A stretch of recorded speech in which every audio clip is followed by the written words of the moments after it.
بسم اللہ الرحمن الرحیم۔ عزیز طلبہ، آپ نے دیکھا کہ پچھلے پیراگراف میں سر سید کے خیال میں مشاہدہ اور علم کے بعد اس کا عمل انسان کو کامیاب بناتا ہے۔ مشاہدہ اور علم اور اس کے بعد اس پر عمل کرنا بھی انسان کو کیا کرے گا؟ کامیاب بنائے گا، نہ کہ علم حاصل کر کے اس پہ عمل کرنا۔ میں نے جیسے کہا کہ اقبال نے کہا، عمل سے زندگی بنتی ہے جنت بھی جہنم بھی، یہ حقی اپنی فطرت میں، نہ نوری ہے نہ ناری۔ انسان نہ نور سے بنا ہے اور نہ آگ سے بنا ہے کہ اس کے اندر ایسی خوبیاں ہوں جس کو وہ بروئے کار لا کر تو ہر ممکن کو، ہر ناممکن کو ممکن بنا دے۔ انسان مٹی سے بنا ہے تو وہ عمل کرے گا تو اس کی زندگی جو ہے بنے گی، اور اس کے بعد محنت کرے گا تو تب اس کی زندگی بنے گی۔ یہ پچھلا علم وہ علم ہے جو انسان کو انسان بناتا ہے۔ اسی علم سے عمل، چال چلن، تعلیم نفسی، نفس کشی، شخصی خوبی، نفس کشی، خواہشات کو روکنا، شخصی خوبی، قومی مضبوطی اور قومی عزت حاصل ہوتی ہے۔ یعنی کہ علم حاصل کر کے اس پر عمل کرنے سے، یہ پچھلا علم کون سا علم ہے جو انسان کو انسان بناتا ہے؟ علم حاصل کرو اور اس پر عمل بھی کرو۔ یہی علم وہ علم ہے کہ جو انسان کو اپنے فرائض ادا کرنے اور دوسروں کے حقوق محفوظ رکھنے اور زندگی کے کاروبار کرنے اور اپنی عاقبت کے سنوارنے کے لائق بنا دیتا ہے۔ عاقبت، آخرت کو سنوارنے کے۔ اس تعلیم کو آدمی صرف کتابوں سے نہیں سیکھ سکتا، اور نہ یہ تعلیم کسی درجے کی علمی تحصیل سے حاصل ہوتی ہے، یعنی کہ علم حاصل کرنے سے ہو سکتی ہے۔ یعنی کہ آپ تجربے سے، مشاہدے سے سیکھیں گے۔ مشاہدہ ایک ایسی چیز ہے جس پر عمل کر کے آپ کامیابی حاصل کر سکتے ہیں۔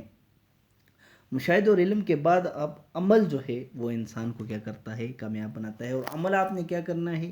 عمل آپ نے شخصی محنت، شخصی عزت، شخصی ایمانداری اور شخصی ہمدردی جو ہے اس کو، ان چار عوامل کو آپ نے مضبوطی سے پکڑ کے رکھنا ہے، مضبوطی سے تھامنا ہے، تو آپ پھر زندگی کے کسی بھی میدان میں پیچھے نہیں رہیں گے، اور آپ ترقی کی منازل کو طے کر سکتے ہیں۔ لارڈ بیکن کا نہایت عمدہ قول ہے۔ لارڈ بیکن فرانسس بیکن پورا نام تھا ان کا۔ یہ وکیل بھی تھے اور فلسفی بھی تھے۔ انگلینڈ سے ان کا تعلق تھا، ایک فلاسفر بھی تھے اور ساتھ وکیل بھی تھے۔ لارڈ بیکن کا نہایت عمدہ قول ہے کہ علم سے عمل نہیں آ جاتا، علم کو عمل میں لانا علم سے باہر اور علم سے برتر ہے۔ گویا کہ علم حاصل کرنے سے بھی بہت بڑا کام جو ہے علم کو عمل میں لانا ہے، اور مشاہدہ آدمی کی زندگی کو درست اور اس کے علم کو بعمل، یعنی اس کے برتاؤ میں کر دیتا ہے۔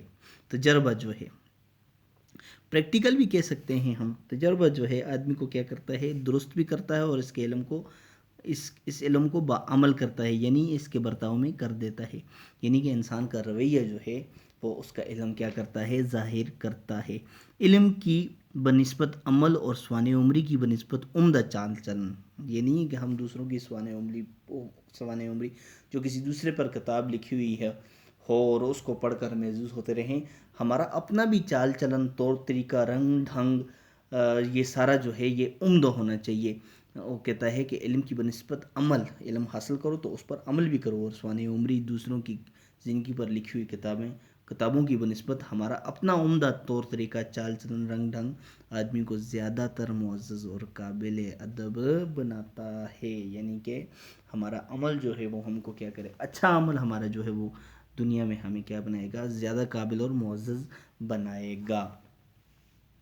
اس طلبہ، تو آخر میں ہم دیکھتے ہیں کہ وہ کون سے عوامل ہیں جن میں انسان کی ترقی کا راز پوشیدہ ہے۔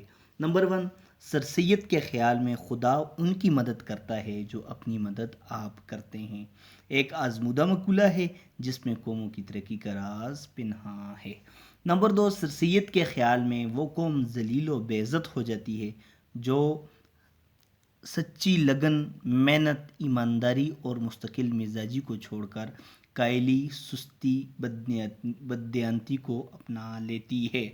نمبر 3، سر سید کہتے ہیں کہ جیسے پانی خود اپنی مثال میں آ جاتا ہے، اسی طرح اچھی قوم کے لیے حکومت کے ارکان بھی بدل جاتے ہیں۔ نمبر 4 قومی ترقی مجموعہ ہے شخصی ترقی، شخصی محنت کا، شخصی ایمانداری کا، شخصی ہمدردی کا۔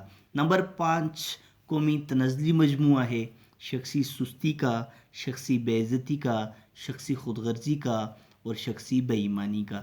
نمبر 6 اگر بیرونی کوششوں سے برائیوں کو ختم کیا جائے تو وہ کسی اور شکل سے زیادہ زور و شور سے پیدا ہو جائیں گی۔ اچھا، نمبر 7 سرسید کے خیال میں اصلی غلام وہ ہیں جو جہالت، خود غرضی، کائلی اور سستی میں مبتلا ہیں۔ نمبر 8 دنیا کی معزز قوموں نے اپنی مدد آپ کے تحت عزت پائی۔ نمبر 9 ولیم ڈراگن کے اصول کا مفہوم کیا ہے؟ ولیم ڈراگن کے اصول کا مفہوم یہ ہے کہ استقلال اور محنت انسان کی کامیابی کا بہترین ذریعہ ہے۔ اچھا، نمبر 10 سرسید کے خیال میں سرسید کے خیال میں کون سی خوبی ہے جو انسان کو معزز اور قابل عزت بناتی ہے؟ تو سرسید کے خیال میں مشاہدہ اور علم کے بعد اس کا عمل انسان کو کامیاب بنا دیتا ہے اور یہ اس کو قابل عزت اور قابل معزز بھی بنا دیتا ہے۔ عزیز طلبہ، آپ نے دیکھا سارا چیپٹر ہم نے پڑھا، آخر میں وہ جتنے بھی پوائنٹس تھے آپ کے سامنے لکھ کے وہ پیش کیے۔ اس کے بعد اگر آپ کو اس چیپٹر میں کوئی بھی مشکل پیش آ رہی ہو تو آپ کمنٹ میں اپنی رائے کا اظہار کر سکتے ہیں، اور آخر میں آپ نے جو ہے یہ جو پوائنٹس ہیں یہ سارے لکھ کر مجھے سینڈ کرنے ہیں، یہی آپ کا ہوم ورک ہے۔ میں دوبارہ چیک کر کے آپ کو ریٹرن کروں گا۔ اللہ تعالیٰ آپ کا حامی و ناصر ہو۔ اللہ حافظ۔